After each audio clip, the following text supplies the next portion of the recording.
সম্মানিত সাংবাদিকবৃন্দ, আপনারা জানেন শাহজালাল বিজ্ঞান ও প্রযুক্তি বিশ্ববিদ্যালয়ের ছাত্র সংসদ নির্বাচন অর্থাৎ সাকসু নির্বাচন হাইকোর্টকে ব্যবহার করে স্থগিত করার মাধ্যমে সারা বাংলাদেশে নব্য ফ্যাসিস্টরা প্রমাণ করে দিয়েছে তারা আবার নব্য ফ্যাসিস্ট হয়ে উঠতে চায়।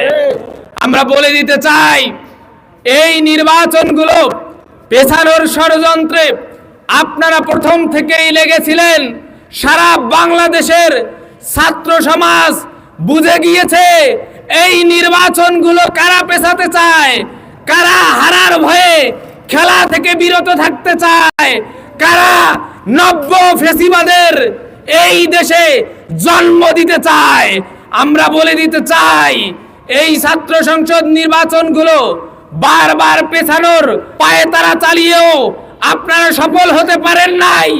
আপনারা বলেছিলেন দেশ নেতা আসবে, আমাদের নেতা আসবে, তারপর ছাত্র সংসদ নির্বাচন কে করে সেটা আমরা প্রমাণ করে ছাড়বো, কে করে সেটা আমরা বাধা ছাড়বো।